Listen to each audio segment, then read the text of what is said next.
L'homme essore l'éponge qu'il tient dans sa main, laissant tomber des gouttes sur la jambe de sa femme, puis l'essuie avec tendresse, car sa femme a une jambe blessée et ne peut pas se déplacer. Cependant, cela n'empêche pas le couple de vivre, mais ils ignorent que quelqu'un les surveille. Le lendemain, le mari Jacques prépare le petit déjeuner pour sa femme Jenny, jusqu'à ce qu'il appelle sa fille Lucie. Il ne la trouve pas dans sa chambre. Jacques pense que sa fille joue à cache-cache, mais il fouille toutes les pièces, même le balcon, sans trouver trace de sa fille. Ce n'est qu'en découvrant la chaîne de sécurité coupée qu'il comprend que la situation est grave. Lorsque Jacques ouvre la porte et sort, il découvre la chaussette de sa fille tombée par terre. Jacques informe immédiatement sa femme de la situation. Jenny lui dit d'appeler la police sans tarder. À peine prend-il le téléphone qu'une voix masculine inconnue se fait entendre. L'homme dit à Jacques que sa fille est entre ses mains. Jacques ne le croit pas, à moins d'entendre la voix de sa fille. L'homme passe le téléphone à Lucie. Jacques peut alors confirmer que sa fille est en vie. Il pense que l'homme veut de l'argent, mais à sa surprise, l'homme indique qu'il demande simplement une faveur à Jacques. En tant que psychiatre, Jacques doit obtenir un nombre mystérieux de la bouche d'une fille. Cette fille vient justement d'être transférée à l'hôpital où travaille Jacques. Jacques l'avait rencontrée ce jour-là, mais n'y avait pas prêté attention particulière, la considérant comme une patiente ordinaire. Il n'aurait jamais imaginé qu'un homme enlèverait sa fille pour un simple nombre. Quel secret cache ce nombre mystérieux?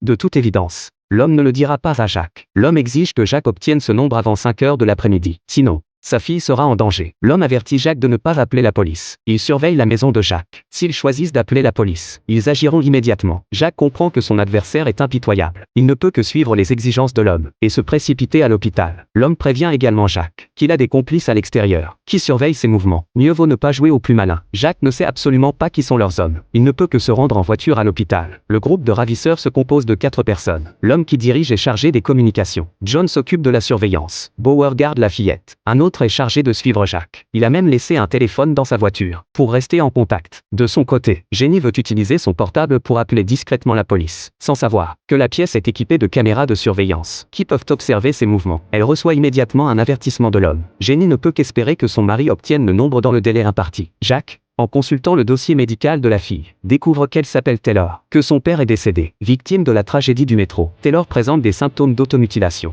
de dépression et de manie. Entre autres, ce qui intrigue Jacques, c'est que la fille a été transférée dans plusieurs hôpitaux, sans qu'aucun diagnostic définitif n'ait été établi. Chaque hôpital a posé un diagnostic différent. Jacques pense que la fille n'a pas de problèmes mentaux, mais qu'elle imite les symptômes des autres.